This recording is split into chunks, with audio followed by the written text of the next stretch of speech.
Bueno, Santiago Segura, periodista, escritor de un libro sobre Don Cornelio y la zona, una de los 80. ¿Cómo estás? Gracias por esta comunicación con Agencia Paco Urondo. ¿Qué tal, Mariano? ¿Cómo andás? Un gusto charlar con vos. Muy bien, muy bien, muy bien. Gracias de vuelta por aceptar esta entrevista, Santiago. Bueno, che, nada, lo primero es preguntar, sos muy joven, seguramente no pudiste ver en escena a Cornelio. ¿Cuál fue tu link, cuál fue el motor un poquito o el motivo que te llevó a escribir este tremendo trabajo sobre la banda? Bueno, sí, como decís, tengo la edad más o menos de los discos de Don Cornelio, porque soy del año 86 y el primer disco de la banda es del 87, así que no tuve la oportunidad de verlos en vivo por cuestiones lógicas. Y bueno, llegué a la banda un poco por intuición y por gusto, por ser muy fanático del rock argentino en general. Y bueno, en su momento arribé a Los Visitantes, después a Palo y por último a Don Cornelio. Hice un poco cruzado el tránsito de una banda a la otra. Y cuando encontré los dos discos de Don Cornelio, me gustaron muchísimo ambos. Y, y me pasó que buscaba información de la banda y no encontraba demasiado. Entonces en su momento se me ocurrió hacer una nota por los 30 años del primer disco, del disco debut de la banda, para el sitio de la agenda, armar una nota en la que participaran los músicos del grupo, justamente contando la historia de aquel primer disco. Era un poco la excusa para hacerlos hablar. Y cuando hice esas entrevistas por aquel primer álbum, en el año 2017, me di cuenta de que la historia daba para mucho más. Pero bueno, era un humilde periodista que no tenía atrás ninguna editorial ni nada como para lanzarme a hacer el laburo. Y por suerte a los pocos meses me escribió Roque Di Pietro, el editor de Vademecum, que es la editorial que terminó publicando el libro, con esa idea, con la idea de hacer un libro sobre el grupo, porque la editorial tenía una colección dedicada a discos clásicos de rock argentino y la idea era hacer un libro sobre ese primer disco de Don Cornelio, porque cuando salió publicada esa nota en el sitio de la agenda fue exclusivamente sobre el primer álbum. Pero bueno, yo cuando hablé con los músicos ya había hablado cosas de Patria o Muerte también, que es el segundo disco. Claro. Y en la misma charla con Roque surgió la idea de decir, bueno, Don Cornelio tiene dos álbumes nada más, se puede extender un poco el asunto y que sea de los dos. Me preguntó si tenía algo de material, le dije sí, obvio que sí, porque eh, Patria o Muerte es el disco de ellos de alguna manera, es el disco que los Cornelio tienen muy como propio porque es el disco con su impronta, con su producción, el disco que hicieron como querían, entonces eh, dio el ok para que fuera de los dos y se terminó haciendo un libro un poco más largo de lo que iba a ser originalmente. Claro. ¿Cuánto tiempo te llevó a terminar todo, Santiago? Porque es, insisto, un libro muy importante en cuanto a su cantidad de páginas, ¿no? Una investigación muy profunda, seguramente. ¿Cuánto tiempo te llevó desde esas primeras entrevistas que hiciste, como dijiste vos, para el primer álbum de Cornelio? Y cuánto más hasta llegar a terminar el trabajo, ¿no? Bueno, de alguna manera el libro empezó ahí, porque esas notas se utilizaron para el libro. Esas entrevistas que hice para esa primera nota se usaron luego en el libro, pero por supuesto que a partir de esas primeras 8 notas que fueron, surgieron muchísimas más. Cuando ya el proyecto pasó a ser un libro, los 6 músicos que habían participado del primer disco quedaban cortos, porque Don Cornelio tuvo un montón de músicos que pasaron antes de la grabación del primer disco y después. Entonces tuve que salir a buscar a esos músicos también.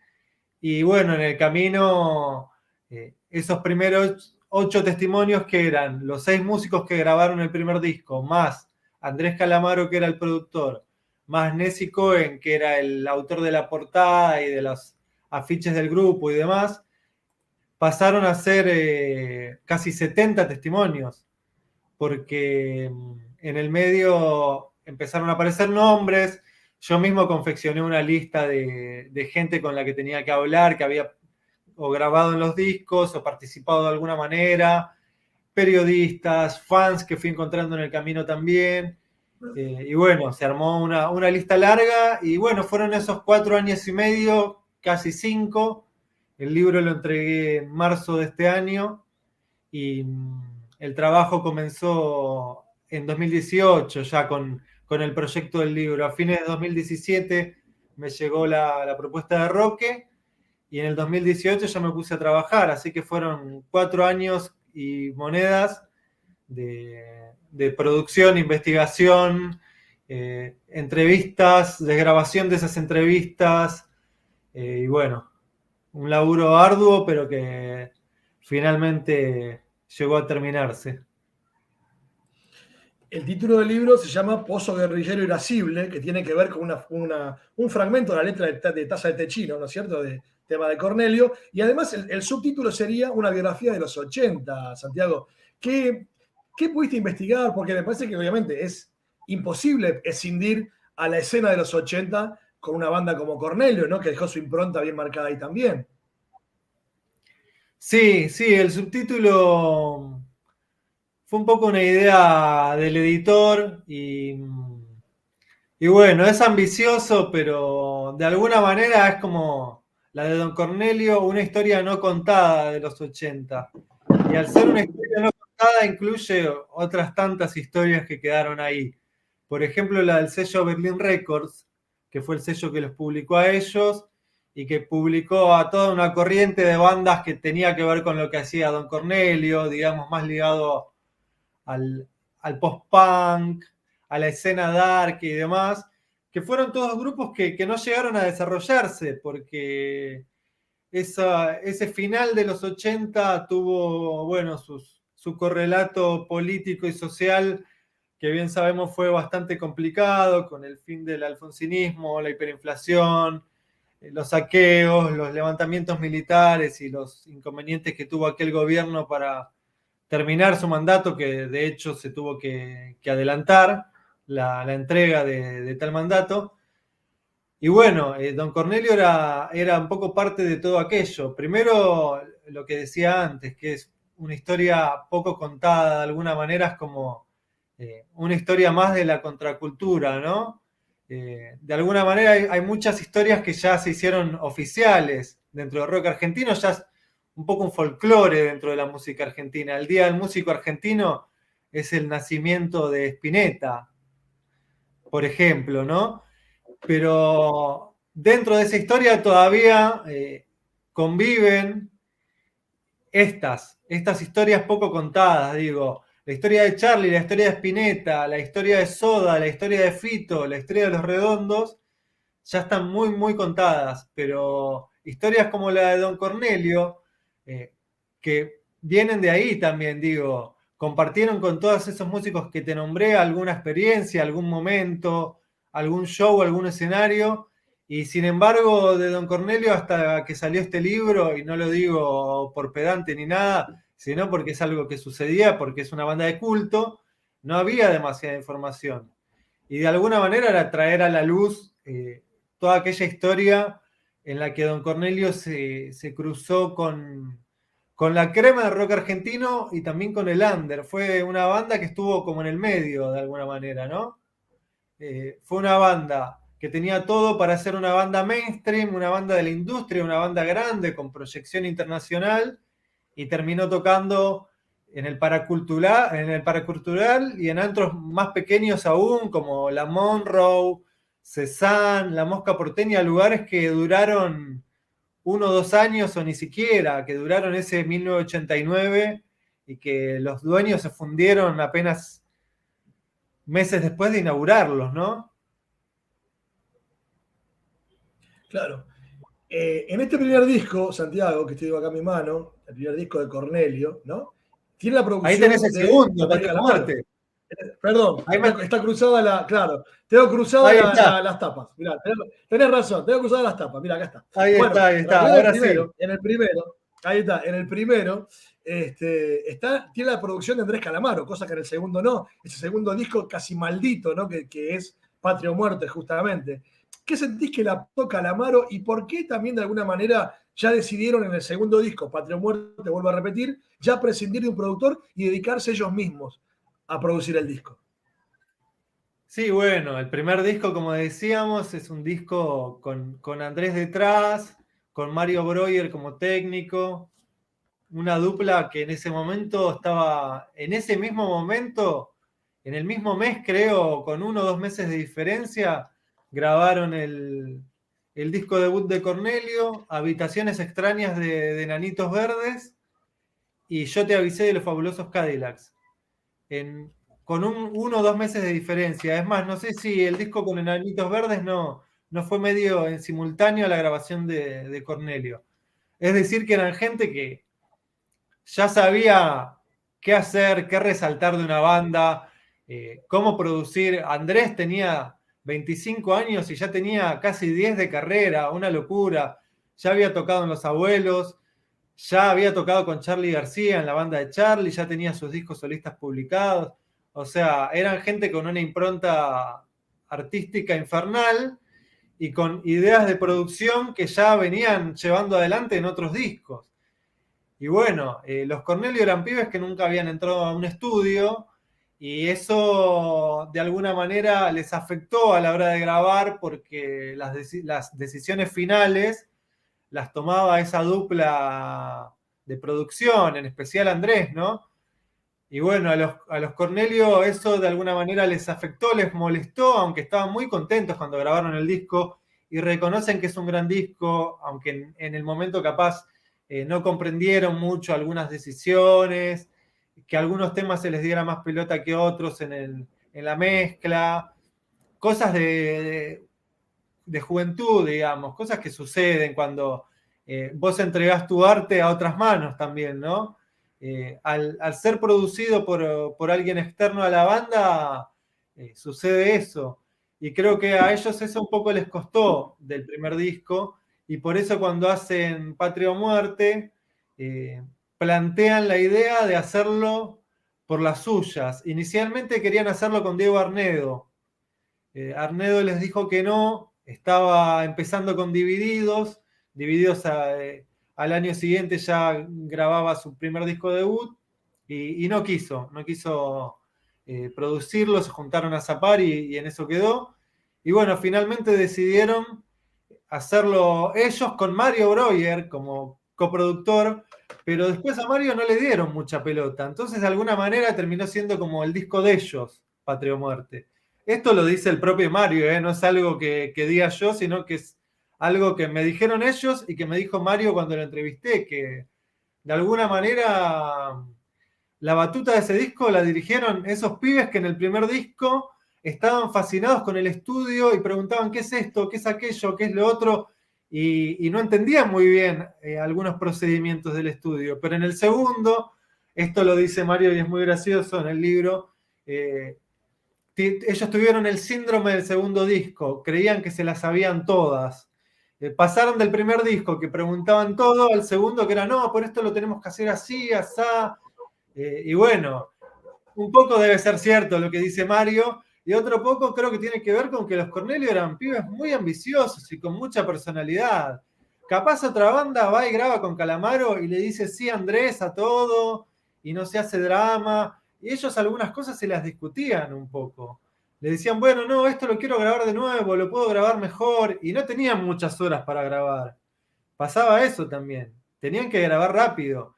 Y ellos sabían que había cosas que las podían tocar mejor y en algunos casos se dio que las pudieron grabar de nuevo y en otros no, y quedaron grabadas así, que son cosas que capaz se da cuenta solo el músico. Vos escuchás el disco, es un discazo y está bien tocado, no sentís que esté mal tocado, pero bueno, pasa que capaz te dicen, no, fíjate, en el solo de saxo que grabé en Cenizas y Diamantes, te dice Fernando Colombo, el saxofonista, yo podría haber hecho tal cosa así, fíjate que quedó una nota mal octavada, cosas que se dan cuenta solo los músicos, pero bueno, sucedió eso con Andrés.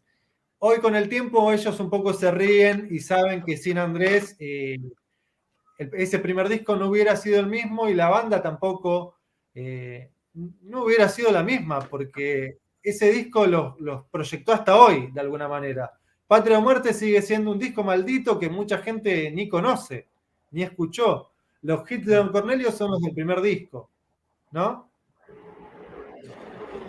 Ahora, Santiago, es interesante esto, ¿no? Porque digo, uno a veces se pregunta, viste, parte de la prensa se preguntó siempre, los mismos fans, si en realidad, viste, que había esta idea del auto boicot. ¿Por qué no pegó de la misma manera? ¿Por qué también de alguna manera la prensa especializada, por decir así, o la inteligencia rockera les dio un poquito la espalda? ¿Cuánto había de una cosa y de la otra, viste? De ese auto boicot de ellos, de no querer tal vez un poco seguir creciendo, más allá de lo que vos decís que es cierto y comparto esto de que eran ambiciosos, ¿no? Porque también ahí se ve como otras letras también, ¿no? Como más despojadas, más, no sé cómo decirla, pero un disco que justamente no fue para nada igual al primero, que es lo que tal vez quizá la gente y la prensa esperaba, ¿no? Sí, la banda cambió en todo sentido, porque como decís, la música se volvió más radical en su parte rockera, las letras, no sé si cambió la poética, pero van por otro lado también. No son iguales a las del primer disco, se ponen más densas también. La manera de cantar de Palo ni hablar, parece otro cantante directamente. Por un lado está eso, ¿no? No querían volver a hacer el primer disco. Después quedó claro en la carrera de todos ellos, quién más, quién menos. Capaz los que más discos grabaron fueron Palo y Federico, que bueno, después siguieron con los Visitantes, a los que luego se sumó Alejandro Varela, también estuvo Daniel, el tecladista de Don Cornelio, en un par de discos. Y vos ves los discos de los Visitantes, por ejemplo, y no se parecen entre sí.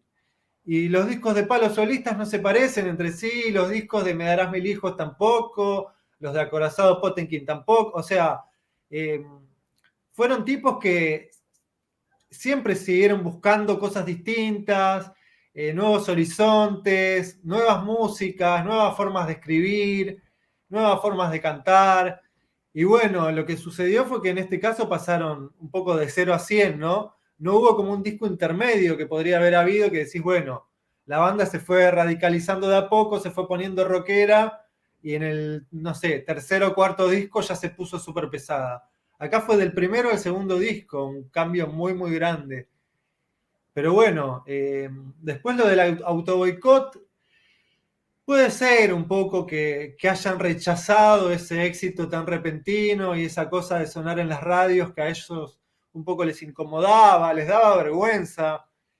Suena un poco gracioso decirlo, pero les pasaba eso, que capaz les daba vergüenza escuchar su canción en la radio y que fuera siempre la misma, también les molestaba un poco. Les parecía que el disco valía por completo y no por una canción. Eh, entonces les pasó un poco eso de renegar, aunque en general la tocaban en los shows, no dejaron de tocar Ella Vendrá, que es el hit del que hablo. Ellos no hicieron como otras bandas que dejaron de tocar la canción. En general la siguieron tocando. eh, no tuvieron ese costado. Sí la hacían mucho más rockera que en el disco, porque apenas publicado el disco ya el grupo se puso un poco más denso. Entonces vos pasaba eso, mucho público que participa del libro, gente que los vio en vivo, me comenta que vos ibas a ver a Don Cornelio y habías escuchado ese primer disco y cuando ibas lo que te encontrabas era otra cosa, mucho más rockera y más pesada.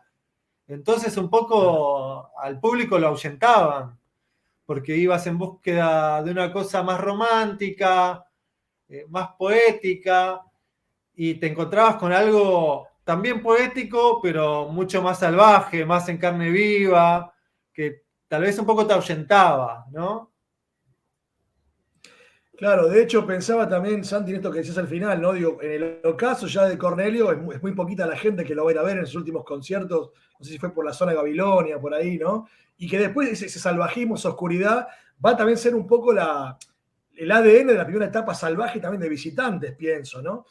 Por otro lado, digo, en esto que hablamos también de que siendo jóvenes tal vez renegaban un poquito o les daba hasta cierto pudor el éxito, uno piensa que le ha pasado también a otras bandas como Los Brujos, por ejemplo, entre el primer y segundo disco, o los propios Divididos. Yo recuerdo después del exitazo de La Era de la Boludez, mandaron un disco, otro La Trabaladna, como diciendo, andá a lavarte el orto, ¿no? Al revés, y con música también rara, con experimentación, ¿no? Digo, muy propio a veces por ahí también del músico joven que se puede llegar a encontrar con un escenario que lo supera también, ¿no? Sí, sí, yo creo que de alguna manera es una respuesta bastante clásica en el rock. Cuando te va bien, o lo era, no sé si ahora están así. Me parece que hoy, como también el rock ya no es la música número uno de los jóvenes y no es de las más escuchadas, si bien mantiene, por supuesto, hay festivales todo el tiempo, vienen miles de bandas de afuera a tocar, hay muchas bandas acá, digo, eh, me parece que antes tal vez pasaba más eso de que una banda tratara de desmarcarse del éxito y de demostrar que era de verdad. El éxito le correspondía al pop, ¿no? Si vos eras rockero, te lo sacabas de encima, ¿no? Miren, miren que nosotros somos estos, ¿eh? Somos los mismos de siempre y, y no nos vendimos. Estaba esa cosa de que no te acusen de que te vendiste porque tuviste un hit o te fue bien. Y sí, hay un montón de casos. Vos decís el de Divididos con La Era de la Boludez y otro de Letra Baladna. Los mismos visitantes, cuando les va bien con Maderita, producido por Afo Verde, un productor que elaboró justamente después con Divididos, con Vicentico, creo que con Diego Torres también, en la época de Color Esperanza. O sea, un tipo, una fábrica de hacer éxitos. Hicieron un disco con Afo Verde y el siguiente disco de Los Visitantes lo hacen con Michel Peronel, el baterista de Riff, Claro, claro. Desequilibrio. O sea, pasaron de un disco en el que les fue bien, tuvieron hits, fueron disco de oro, a hacer un disco rockero de nuevo, a volver a esa escena más dura, más cruda. Eh, es algo que pasó muchas veces en el rock argentino. Eh, ¿Por qué? Bueno, da para hacer otro libro. Yo creo que tiene un poco que ver con eso, que el público te acusa de venderte y que no sé qué. Se ha hablado muchas veces, incluso muchos músicos han hecho letras al respecto. Charlie haciendo el chiste de Fiorucci en sus letras Total. también, porque lo acusaban de venderse cuando tuvo como sponsor a esa marca de jeans. O sea, esas cosas pasaron toda la vida pasaron en el rock argentino. Y Don Cornelio no fue la excepción. ¿Cómo fue, Santiago, el aporte o el vínculo con los músicos? Porque una vez, una cosa pensaba es empezar hablando de un solo disco, ¿no? Y después es meterse ya en la biografía de la banda, que incluye naturalmente la propia vida de los músicos, ¿no? De los protagonistas. Cómo fue recibida la propuesta del resto de los músicos, Palo incluso, por supuesto, de hacer una biografía ya de la banda? Por suerte se coparon todos. Cuando fue la nota inicial, me dijeron, bueno, si estamos todos de acuerdo, lo hacemos. Tenían que decir que sí los 6. Dijeron que sí los 6. Cuando fue lo del libro, lo mismo. Si estamos todos de acuerdo, lo hacemos. Ya ahí tenían que ser 8, porque se sumaban 2 músicos que estaban en el segundo disco y que se incorporaron después. Lo mismo, dijeron que sí, todos. Y bueno, lo que decís, me parece interesante la observación que haces porque no es solamente ir a lo musical, de alguna manera es meterse en su vida, es ir a algo muy profundo porque una experiencia así, para ellos no es una pavada, don Cornelio, para ellos es un momento muy importante de su vida y además hablando de la banda, de alguna manera vos te pones a repasar cómo empezaste a tocar, cómo llegaste a la música. Y bueno, la música para ellos es una de las cosas más importantes, es un motor en su vida. Y recordar cosas que hiciste hace 35 años es muy movilizador también. Entonces yo en ese camino de ir laburando, eh, traté de no joderlos mucho. Los entrevisté a cada uno y después encima en el medio además estuvo la pandemia.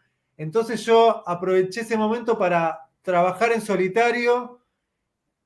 Ellos no supieron más nada del libro. Es más, yo no sé si alguno de ellos no habrá pensado en el camino que se había caído el proyecto, porque capaz por un año y medio o 2 años no hablé más con ninguno, ¿entendés? Hubo un momento en el medio que yo no tuve contacto con nadie de ellos, seguí laburando en el libro, seguí hablando con gente por fuera, con amigos, con los productores ejecutivos, con otros músicos del sello en el que estaban, etcétera. Y ellos medio que no sabían hasta que el libro llegué a un momento de cierre, que ya me acercaba al cierre, y tuve que volver a consultarlos porque había cosas que quería repasar con ellos, pero de alguna manera yo hice eso porque no quería molestarlos tanto y no quería cansarlos, porque sabía que estaba tocando algo muy íntimo y muy, muy fuerte para ellos.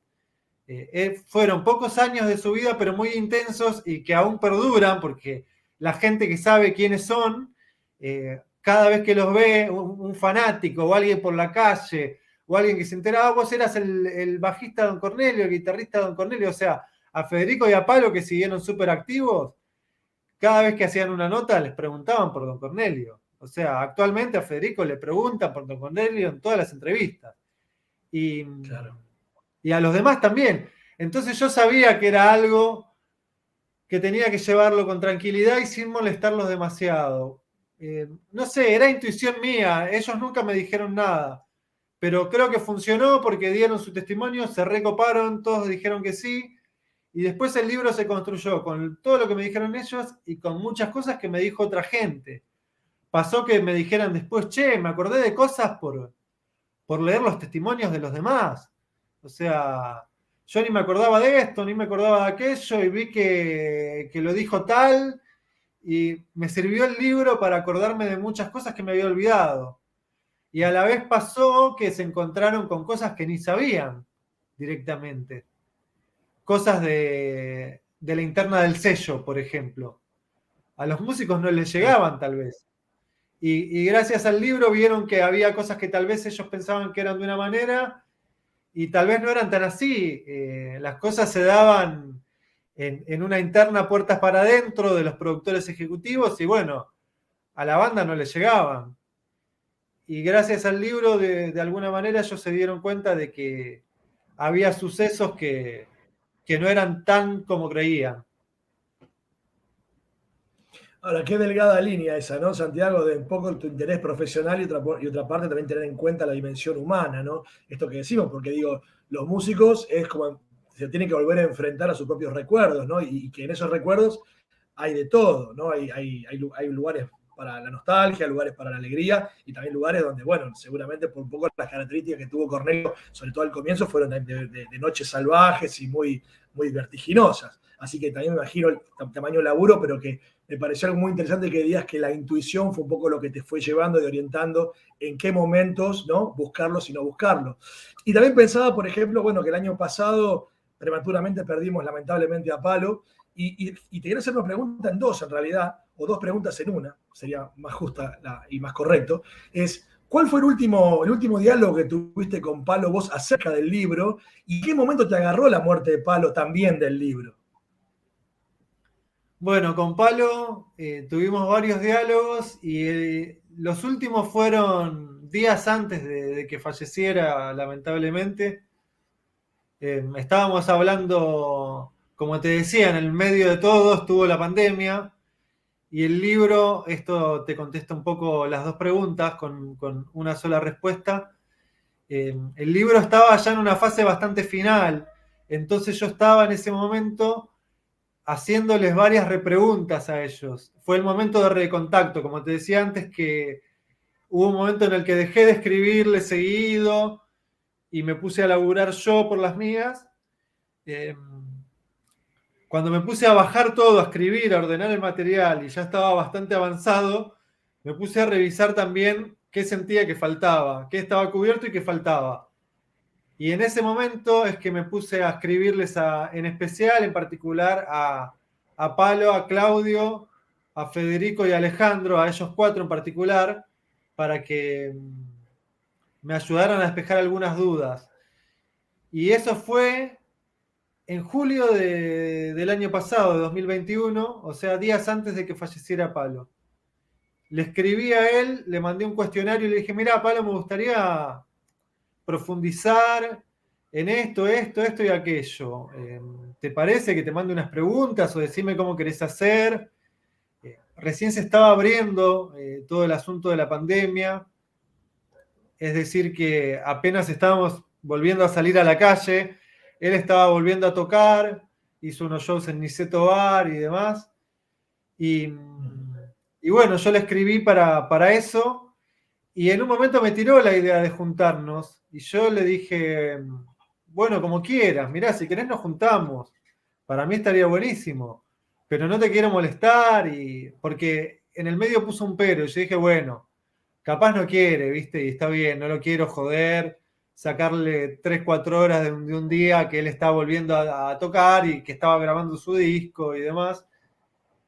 Entonces le mandé un cuestionario y hasta 2 días antes de morir me contestó varias preguntas de ese cuestionario y hubo una sola pregunta que me dejó sin contestar, que me dijo que Sí. quedaba para largo. Y bueno, me quedó ese audio, me contestó por audio varias preguntas me dejó una última diciéndome, mirá, esto me parece que da para mucho, porque pasaron muchas cosas, fue algo muy interesante, era sobre el paracultural, porque él me había hablado un Ujú. poco sobre eso y yo quería profundizar en un par de aspectos que me enteré después, ¿no? Haciendo otras entrevistas. Y, y me contestó eso, da para largo, me dijo, Santiago, da para largo esto, así que esta te lo contesto otro día.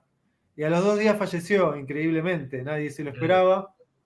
En ese momento el libro tiene creo 18 capítulos y yo en ese momento estaba escribiendo el capítulo 14 ya, o 15, creo que el 14. Es decir, que ya estaba más o menos en un 80-85%, porque esos capítulos ya estaban. Después se desarrollaron un Ujú. poco más, porque en el medio pasó casi un año, y en esos 9-10 meses hasta que el libro se publicó, hice más entrevistas, y bueno, aparecieron algunas cosas más también, más información y demás, algunos audios, algunas cosas, entonces esos capítulos que ya estaban capaz crecieron, pero ya el grueso del libro estaba. Y bueno, Claro. sucedió en el medio esto tremendo que sucedió y que nadie quería que pasara, porque bueno, la idea era que el libro fuera un homenaje en vida para ellos. Yo quería me parecía que se merecían este libro y que Palo se merecía como, como punta de lanza de alguna manera, porque siempre el cantante de la banda un poco se lleva más los laureles que los demás, me guste más a mí o no. Ujú. Si bien el libro es un gran reconocimiento, el libro no es un libro sobre Palo, esto quiero que quede claro, el libro es sobre Don Cornelio y en el libro tienen el mismo peso los testimonios de todos los músicos de la banda, pero bueno, Palo de alguna manera fue el que más siguió y los cantantes siempre son la cara visible, me guste más a mí o no, entonces de alguna manera era un homenaje a él también. Y bueno, terminó siendo un homenaje post-mortem, que no era la idea era que él viera el libro, lo tuviera en las manos, que le gustara, y bueno, lamentablemente no sucedió. Pero bueno, es un homenaje para que su obra siga viva.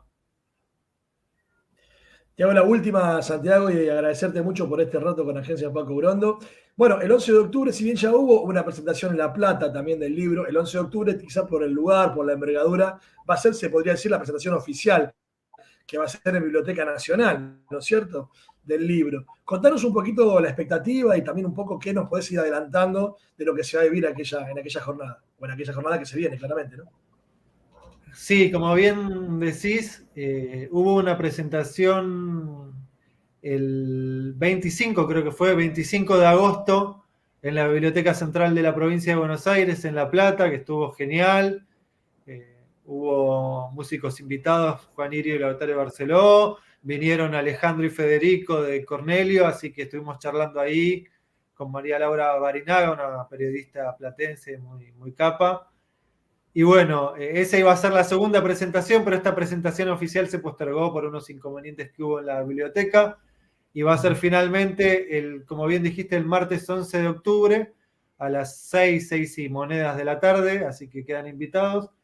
Van a estar todos los Cornelios allí presentes, así que creo que ese es el gran atractivo, que por suerte les gustó mucho el libro a todos. Y, y bueno, van a estar ahí charlando. A mí me encantaría que el auditorio se llene para aplaudirlos a ellos porque se lo merecen, porque es una banda que en muy poco tiempo y con una obra muy fugaz logró algo muy, muy fuerte y muy importante dentro de la historia del rock argentino y creo que que se merecen ese aplauso los 7 músicos de Cornelio, y bueno, por supuesto, el aplauso será también para Palo. Va a estar Oscar Jalil moderando, y bueno, también va a haber alguna sorpresita por ahí que, como es sorpresa, no te la puedo decir, pero de alguna manera es un gancho también para que vengan a presenciar la presentación. Creo que ya dije, modera Oscar Jalil, así que bueno, creo que va a estar muy, muy interesante la charla. Y bueno, pasa que también van apareciendo recuerdos que no están en el libro. Así que incluso si leyeron el libro, vengan, porque en La Plata pasó que nos pusimos a hablar en la charla con María Laura, Alejandro y Federico, y surgieron anécdotas y situaciones que no están en el libro. Porque bueno, es imposible contener en un solo libro todo el anecdotario, la vida y la historia de una banda que son gente que se conoce desde los 20 años y que hasta hoy se siguen juntando. Es decir, la historia de Don Cornelio como banda fue de 5 años, pero como amigos perdura. Entonces, las anécdotas siguen apareciendo. Y creo que eso va a suceder de nuevo en la biblioteca y que la vamos a pasar bien, así que quedan todos invitados. Un libro entonces que se puede también conseguir en todas las librerías, ¿no es cierto, Santiago? Sí, el libro está ya circulando, bueno, en muchas librerías de la ciudad de Buenos Aires, también en el conurbano. En el interior, en algunas ciudades es un poco más arduo conseguirlo, pero lo pueden buscar por Mercado Libre o por alguna de esas tiendas. Si no, sé que en Córdoba se consigue en Rayo San y en varias librerías, lo mismo en Rosario, sé que está en Mar del Plata, sé que está en el interior de la provincia, pero bueno, como digo, si no, por Mercado Libre hay varios vendedores y revendedores que lo venden a precio oficial, digamos, así que se consigue al precio original, al precio que está en las librerías, y en algunos lugares todavía queda además la versión del libro que viene con el afiche de Patria o Muerte, porque hicimos para la primera tirada una edición limitada que viene con el afiche que imita, porque no es del mismo tamaño, es un poco más chico, el afiche que el grupo salía a pegar cuando presentaron el segundo disco. Fue una gran idea de Roque Di Pietro esa del editor. Y bueno, a la gente le encantó y está buenísimo porque lo pegan en sus casas, las librerías y las disquerías lo tienen exhibido en sus vidrieras o en sus puertas, así que de alguna manera es como un triunfo de la banda, que para publicitar su segundo disco tenían que salir ellos con el engrudo a pegar por la ciudad ese afiche, y ahora ese afiche está en las librerías de la ciudad. Me parece una vuelta de la historia genial. Y todavía se consiguen algunas librerías, así que fíjense por ahí que capaz tienen suerte. Santiago Segura, periodista, escritor de un libro maravilloso sobre la historia de Don Cornelio y la zona, y también, por supuesto, de la década de los 80, tan vital y tan fundante para nuestro rock argentino. Gracias por este encuentro, por esta charla con Agencia Paco Urondo. Gracias a vos, Mariano, un gran gusto charlar y salir por aquí. Bueno, a disposición para cuando quieras, ya sabes. Gracias.